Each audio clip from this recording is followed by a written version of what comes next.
VigilanteWilliamson here with a very simple question, and that is, should Shakur Stevenson take the split of 25-75 to fight Devin Haney for the undisputed lightweight championship? And there's a lot of schools of thought on what he should do or what should happen or how the split should be, and there's some other things that we're going to talk about in this video. First off, please like the video if you like the video. I'm gonna start saying that earlier to hopefully get the likes and the algorithm and all that good stuff going.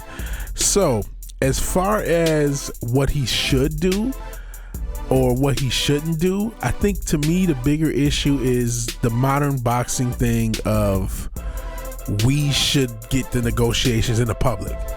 This really should be something between him or his representation and Devin Haney and his representation and them figuring it out. This shouldn't be done in public.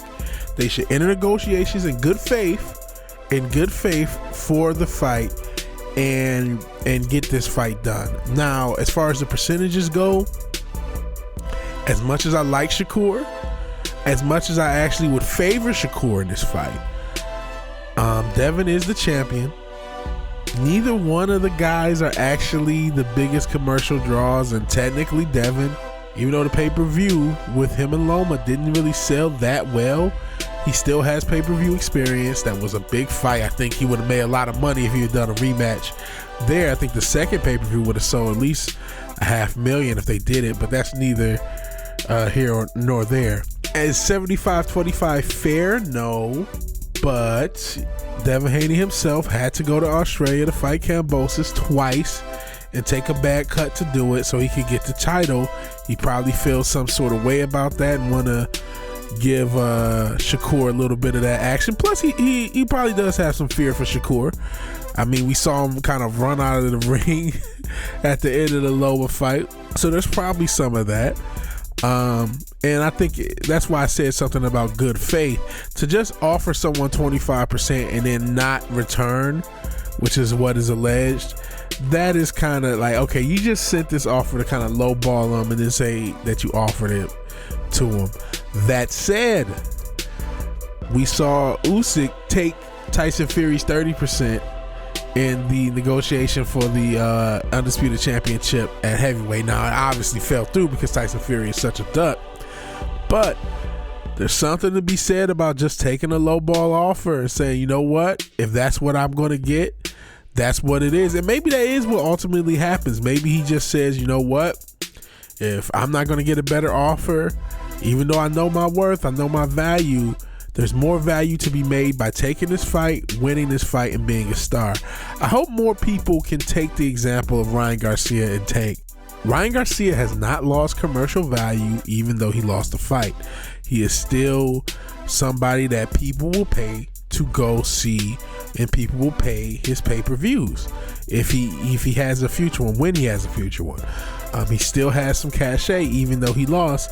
And of course, Tank is a star in his own right after winning. There's no shame in losing these fights. I don't understand. I do understand, but I still don't, why everyone thinks they're Floyd Mayweather. That worked for one human in the history of boxing. You know what I'm saying? Protected that record like that. And even then, he still fought the most world champions. And there's times in his career, especially early on, apparently he didn't get the favorable negotiations against De La Hoya. So there's something to be said about gambling on yourself, not necessarily making the most money up front, and there's money to be made on the back end, especially because the lightweight division has so many contenders. The lightweight and 140, 135 and 140, there's so many contenders in both divisions. It's like, man, you beat Dev, especially if there's no rematch, and that's another can of worms. Rather than not, there's going to be a rematch clause.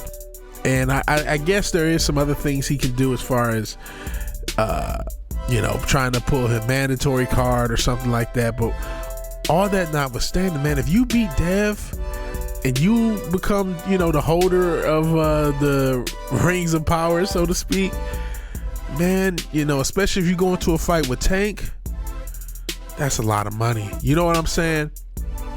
It would be more worth it to take 25-75, beat Devin Haney, and then fight Tank probably for 50-50 or closer to it. that would be more worth it. And even if it's 35, 65, which I can't see it being because it's for the titles, and there would be a lot of cachet on Shakur Stevenson if he beats Devin Haney. So I just think there's more money to be made by just taking a small loss. That said, does that mean Devin is not trying to duck him with a low ball offer? He might be, or he might be giving him some of the sauce that he got.